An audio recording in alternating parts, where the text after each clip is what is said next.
Good afternoon, everyone. I'd like to welcome you all to our webinar on Asian countries who wish to come to Canada to study. So this webinar is going to be about how citizens from Asian countries can come to Canada to study as international students. My name is Milan Taramiraja, and I'm going to be representing North Vista Immigration. So let's get right into it.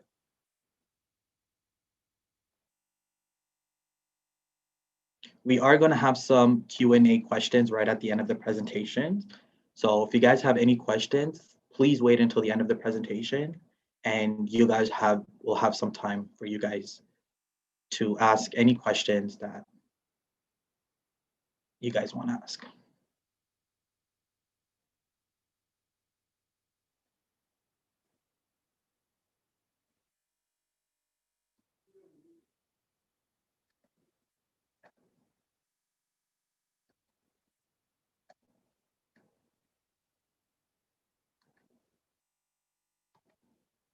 Okay, guys.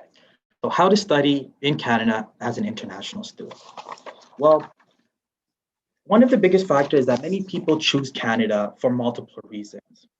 One of the things is Canada is the second largest country in the world.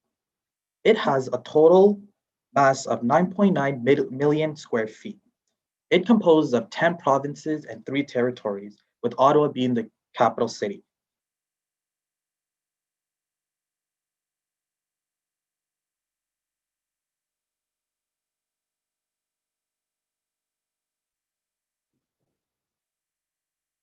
Sorry, I'm just going to start from the top. So why Canada? Well, there's a lot of reasons why people choose to come to Canada. One of the reasons is that Canada is the second largest country in the world by landmass. It has a total of 9.9 million square kilometers. It composes of 10 provinces and 3 territories, with Ottawa being the capital city of Canada. Canada is the first country to adopt a policy for multiculturalism. It embraces diversity.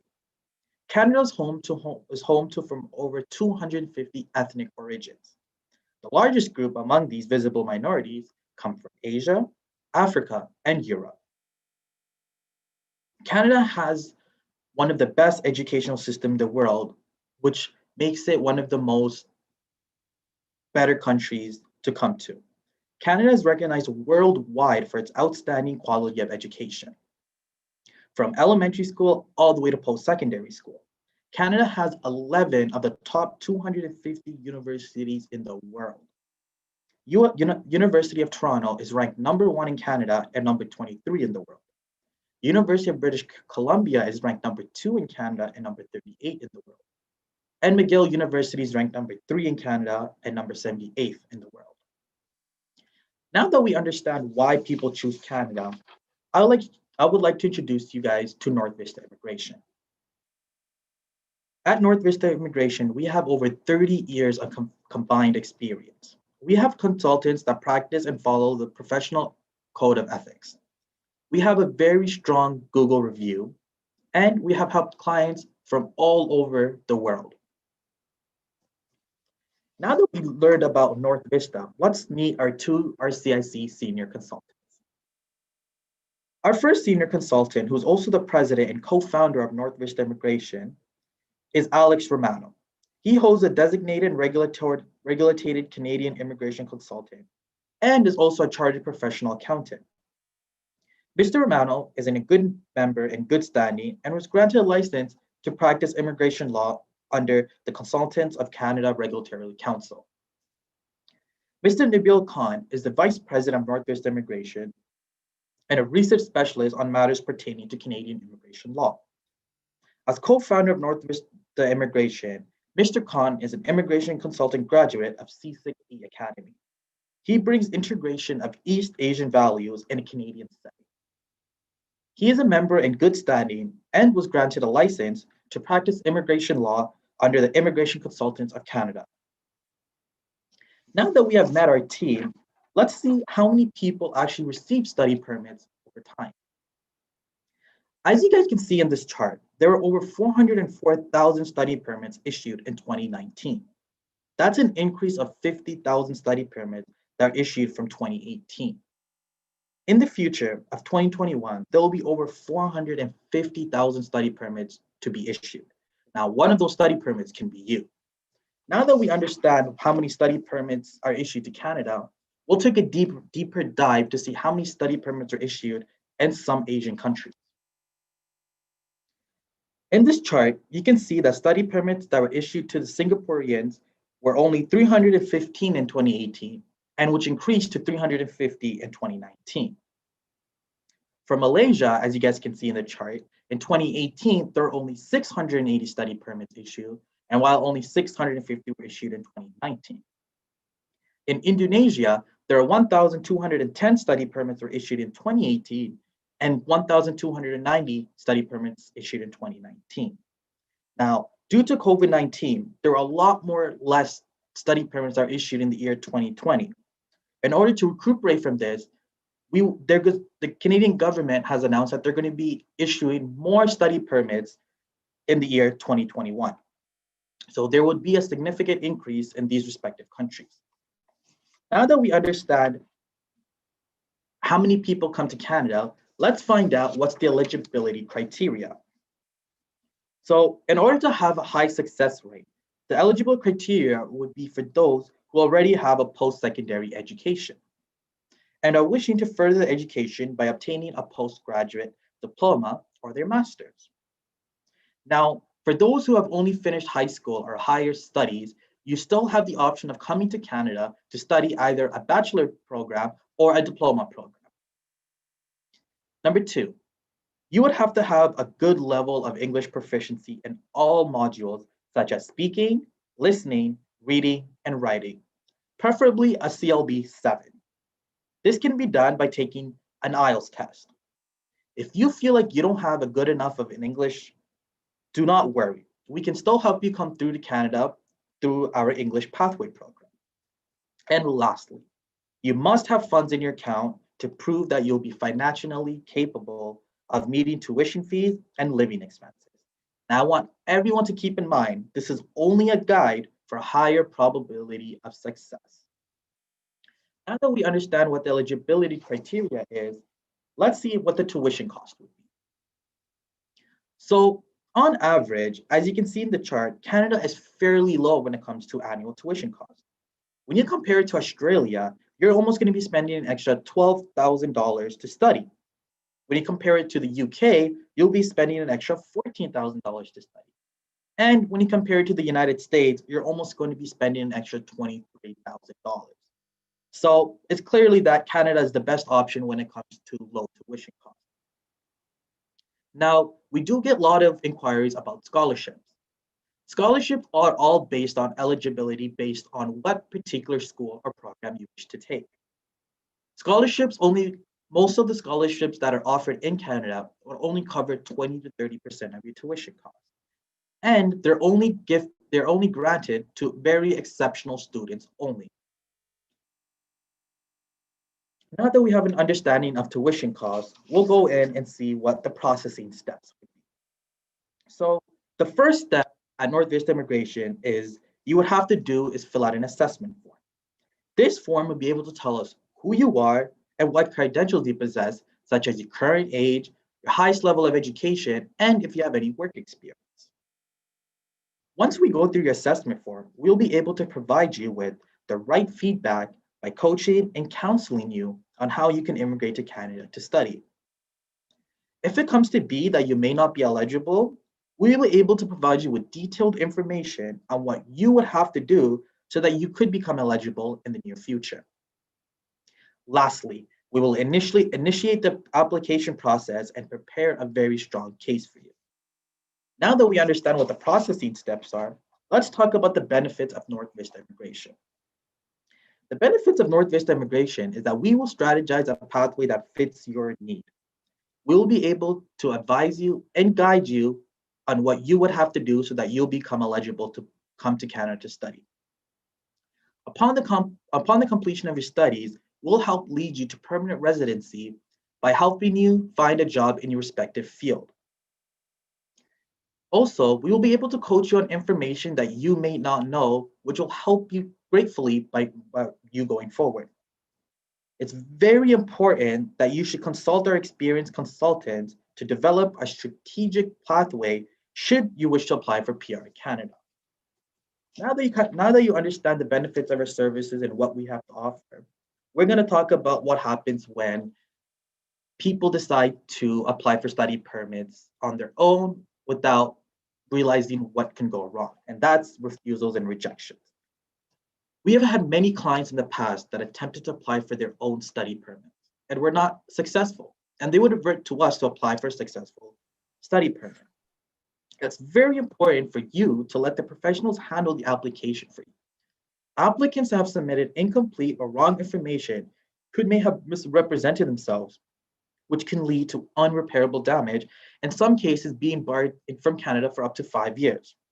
Now, this is where our experience comes to help you. With more refusals and more rejections on your record, it can be a very tough challenge for you to ever come into Canada, either to study or just to simply to visit.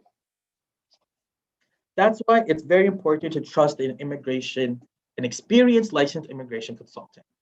You guys can find more videos if you guys check out our YouTube channel, follow us on our Instagram page, follow us on Twitter, and give us a follow on our Facebook where we provide weekly updates.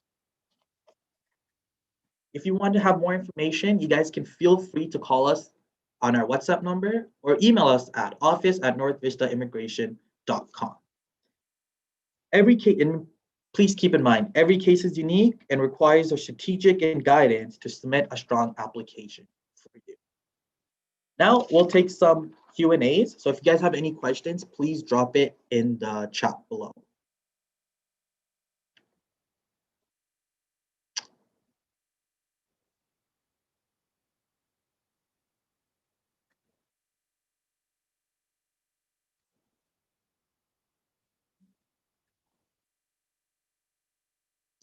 Anyone has questions?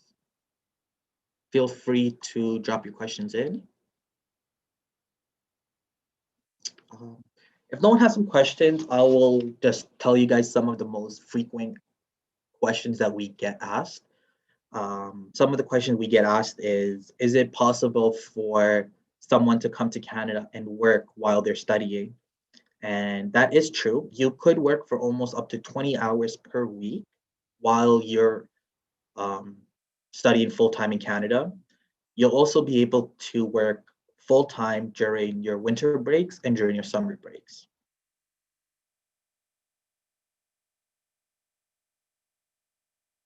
Another common question we get is if you have a family, is your family allowed to accompany you while you come to Canada? And the answer for that is yes. If you have a spouse or you have children and you have been approved to come to Canada to study, your kids and your spouse will be able to come with you.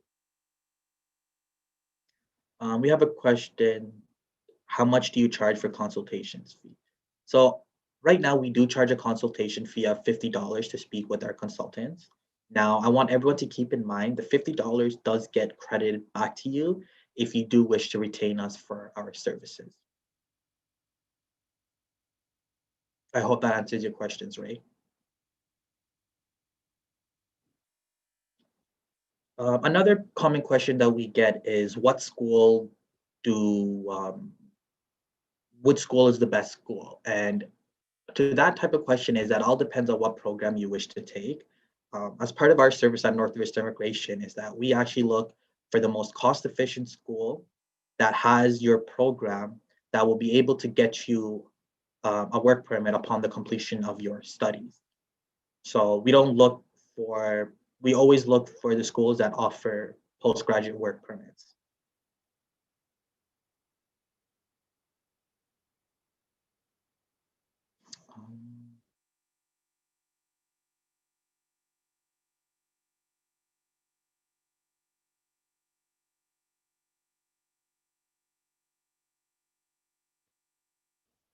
If anyone has any more questions, feel free to drop it in the Q&A chat.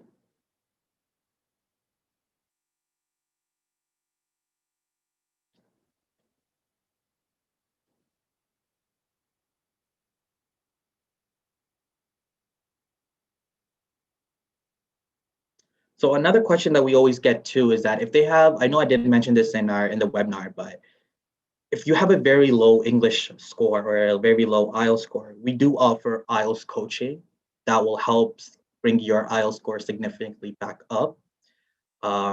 If you feel that you want to improve your English a lot more, you'll be able to come to Canada and you'll be able to take an ESL course where you would do this course prior to your program, you started your program. So once you complete the ESL course, you will meet the English requirement for that program, and then you'll be able to start your program at the scheduled time.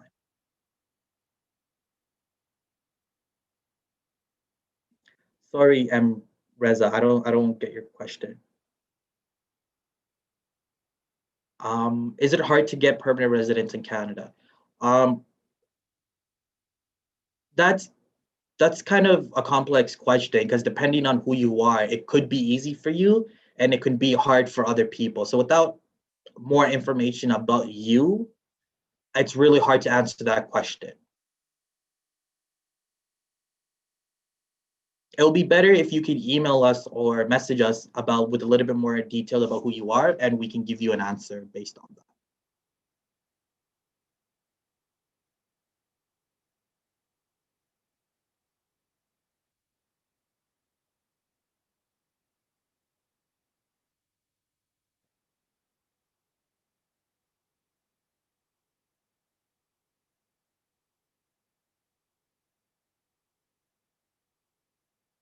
Okay, we'll wait just one more minute if anyone else has any more questions.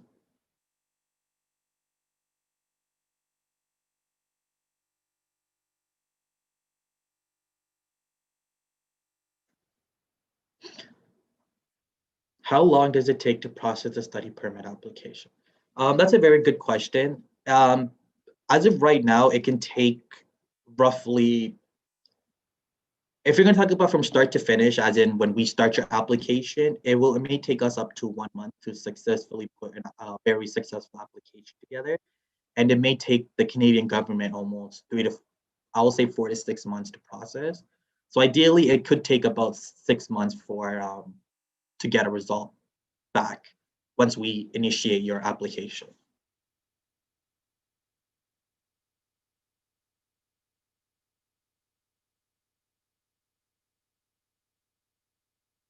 What are the best universities in Canada? As I mentioned in the webinar, we have three that's in the top 100. That's University of Toronto, University of British Columbia, and University of McGill. University of Toronto is located in Ontario, University of British Columbia is located in British Columbia, and University of McGill is located in Quebec. Is IELTS mandatory for the study permit application? What if I don't have an IELTS? Unfortunately, IELTS is a mandatory requirement when submitting a study permit application.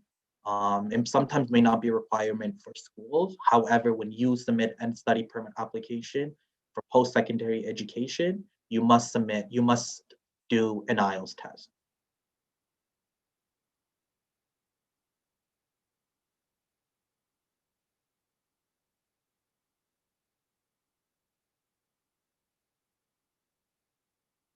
If anyone has any more questions?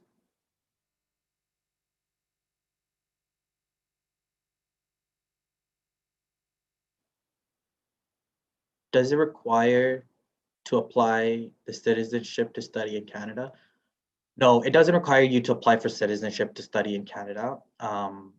You would have to just apply to study in Canada, and based on your credentials and based on your skill set, if you get approved, you get approved. It'd be best for you to contact us so that we can do a pre-assessment on you to see if you are eligible to come and study in Canada. What is the eligibility criteria for study? I did mention this in our webinar, but some side eligibility criteria for study permits will be based on your age, will be based on your previous education, how much study gap years do you have. They will all come into, they'll all be considered when applying for your study permit.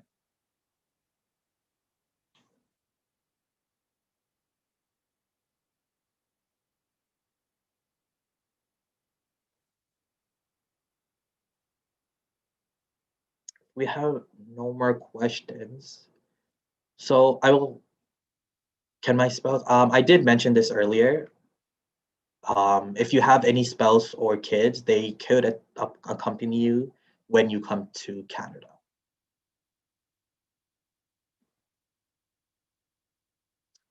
Okay, guys, I'd like to thank everyone for attending this webinar on how you can come to Canada as an international student. If you guys would like to have more information, feel free to message us on WhatsApp and or email us on info office at northvistaimmigration.com, and we will be able to answer your questions at our earliest convenience. I'm just going to answer these last few questions. I'm really new to any of this, but what exactly is a study permit? So anonymous attendee, if you can message us on WhatsApp, I'll be more than happy to speak with you. But a study permit is just what allows you to come to Canada just to study. You won't be able to do anything else in Canada. You'll be able to come here, study a program, and you would be required to go back to your home country after. Will my spouse get a work permit? Your spouse will be able to get a work permit based on your approved study permit. So if you get an approved study permit, your spouse will be able to get a work permit.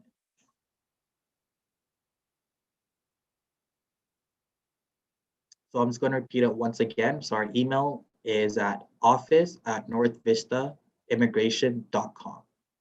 You can always visit our website at northvistaimmigration.com if you guys would like to find more information about our team and for any of our weekly updates or our weekly news.